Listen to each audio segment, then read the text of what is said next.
Bonjour. Bonjour à tout le monde. En fait, je pensais que j'allais pouvoir le laisser sur la table, mais que nenni.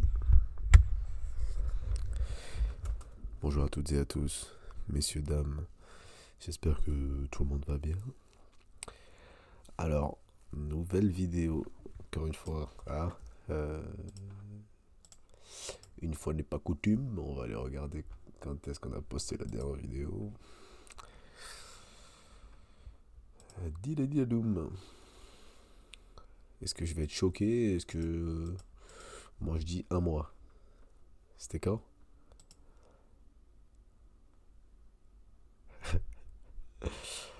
Ah ouais, ah bon, ouais, c'est ça, je pensais ça, hein. Bon, j'espère que tout le monde va bien depuis le temps. 2025, bla bla bla bla bla bla. Moi, personnellement, j'ai terminé les cours. En fait, j'ai plus que deuxième semestre en stage. Si vous voyez des tâches, alors c'est peut-être dur à croire, mais je me suis renversé de la cire de bougie. Désolé pour la chaise. C'est dur à croire, non? Ça m'a. Oh, attends, c'est pas mal ça.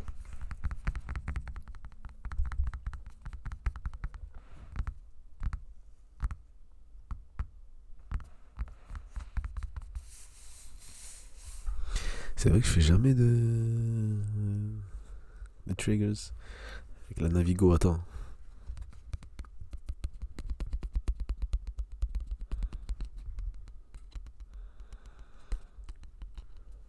c'est mieux que vous voyez pas ma photo. C'est mieux, je pense. Sinon, ça va ou quoi? Tranquille. Moi, ça va impeccable, hein. Bah écoutez, je vais direct entamer le sujet de la vidéo. Comme vous avez pu le voir dans le titre, comme d'habitude, blabla, hein. On va parler un petit peu de mes expériences professionnelles. Parce que la dernière fois, avec un pote, on s'est attelé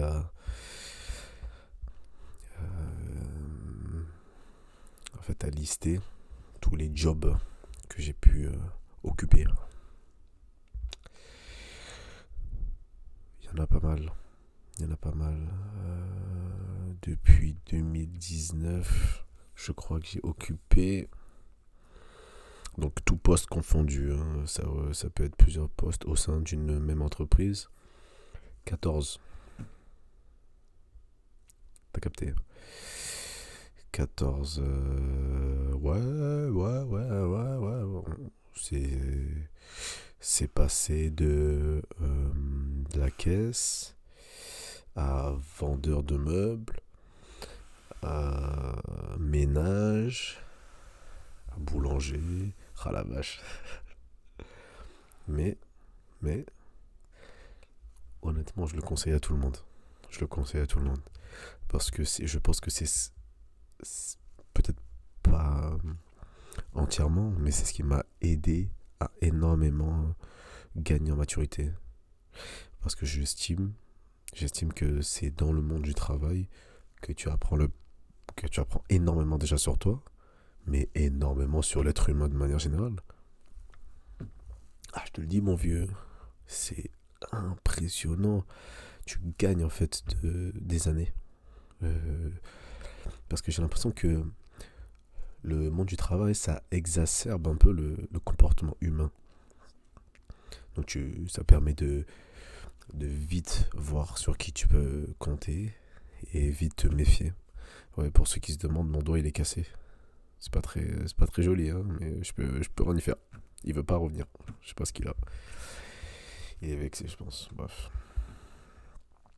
Et ouais, donc le monde du travail, ça me permet vraiment en fait, je pense que c'est aussi grâce au fait que tu côtoies des adultes. Quand en normal, bah, tu vas à la fac, tu côtoies les gens de ton âge en fait. Donc avoir ce contact-là à un âge qui est quand même assez jeune finalement, ça permet de se construire déjà en termes de maturité.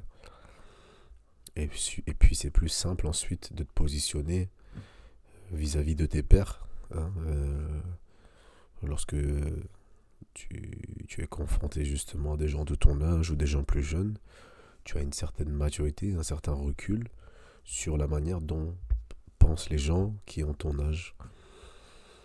Et c'est très intéressant de voir que certains adultes n'ont pas une manière de penser très très éloignée des gens qui peuvent être plus jeunes que toi. Comme quoi, il faut vraiment, vraiment pas se fier à l'âge pour estimer la maturité de quelqu'un. Alors ça, c'est une catastrofada. J'ai un petit... Ça, c'est pour mettre les bâtons dans le sang. C'est joli, non?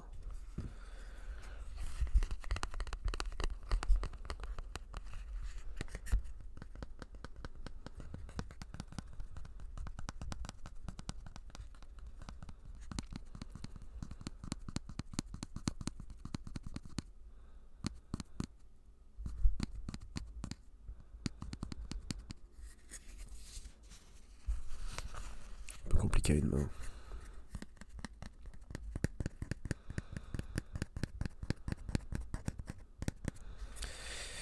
Voilà, c'est pour ça que moi je me suis dit, si jamais j'ai des enfants, même si j'ai la possibilité de, voilà, de leur donner de l'argent de poche régulièrement, etc. Parce qu'au final, j'aurais pu ne pas avoir à travailler, hein. C'est pas la question. Mais après, moi, j'ai travaillé sur ça, hein. Mais j'étais un peu orgueilleux, tu vois, dans le sens où je voulais pas que mes parents ils m'aident. Ouais, tu veux un peu d'argent? Non, c'est bon, pas besoin, pas besoin. Mais quand même, ça m'a servi. Je me suis sorti un peu les doigts de... Et je le conseille à tout le monde. Et pour revenir là-dessus, si jamais j'ai des enfants, moi, je vais pas les forcer. Je vais pas les forcer parce que je me demande si, lorsque la volonté émane d'eux, la puissance que ça peut avoir derrière va être différente que si je dois leur imposer. Tu vois? Parce que si ça émane d'eux, il y a une certaine volonté de se construire. Alors que peut-être que si c'est moi qui leur impose, voilà, ils vont y aller juste pour m'obéir, en fait, finalement. Et c'est pas le, c'est pas le résultat escompté. Mais je vais très certainement voilà, les pousser avec vigueur. Mais vous pouvez le voir, regardez les gens autour de vous. Vous pouvez remarquer les gens qui ont déjà beaucoup travaillé, des gens qui n'ont jamais mis un pied dans le monde du travail. C'est étonnant. Vraiment, c'est étonnant. Vous allez voir vous n'avez pas la même perception des choses. Déjà, il y a le goût du travail, la difficulté, etc. Et oui, il n'y a pas les mêmes travaux. Il faut faire aussi une distinction. Par exemple, quelqu'un qui a fait que des boulots de bureau et qui a beaucoup travaillé aura quand même une certaine rigueur du travail, mais il n'aura pas cette résilience-là à cause du fait qu'il n'ait pas eu un travail qui était en fait très difficile. On parle de pénibilité du travail. Personnellement, j'ai travaillé sur les chantiers, j'ai travaillé dans le béton, etc. Quand tu rentres chez toi et que tu as les mains, elles sont esquintées, que tu as même du béton qui est rentré dans tes plaies, alors je peux vous dire que c'est la raison pour laquelle je suis en master aujourd'hui, hein. Ah oui, jamais de la vie. Quand je vois les mecs maintenant sur le bord de la route, gros gros respect. Oh, la vache, pour l'avoir fait, c'est vraiment, vraiment, vraiment pas facile. Et après, ils te disent retraite à 70 ans. Je plaisante. Ça va, oh là là, on peut rigoler un peu. Non, voilà. Et donc, quand même, il y a une certaine distinction à faire parce que tous les travaux n'amènent pas le même bagage, en fait, finalement. Mais il en amène.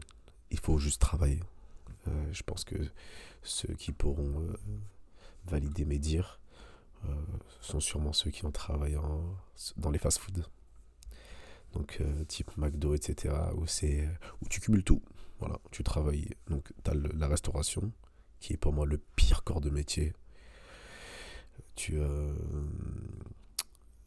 l'usine, le monde de l'usine, et il est là. Travail à la chaîne, travail non-stop. Oh là là, atroce, atroce. Et puis c'est physique, parce que souvent ils occupent plusieurs postes, etc., etc. Donc ça, gros respect. Désolé, je sais pas, peut-être qu'elle fait de la corde à sauter. Gros respect à tous les étudiants et les jeunes qui font ces métiers de merde. On est ensemble. Mais ouais, dites-moi vous en commentaire si vous avez eu à occuper des postes catastrophiques comme ça. Mais comme je l'ai dit, ça vraiment grosse leçon d'humilité. Et tu dis, ok, j'ai les capacités pour rester à l'école. Je vais pas faire le feignant. Et je vais tout mettre en œuvre pour aller le plus loin possible. Quitte à ne pas travailler dans le corps de métier associé à mes études, au moins j'ai un certain statut en sortie de mes études. C'est pas mal. Regarde, si tu sors avec un master, t'es cadre supérieur, et il y a certaines entreprises qui sont obligées de payer en fonction de tes études. Le monde de fonctionnaire, par exemple. Je dis ça comme ça. Enfin bref. La team, j'espère que cette petite vidéo retour vous a plu. Dites-moi ce que vous en avez pensé. Et surtout, donnez-moi vos témoignages dans les commentaires. Ça m'intéresse. Ok ? Allez, je vous embrasse.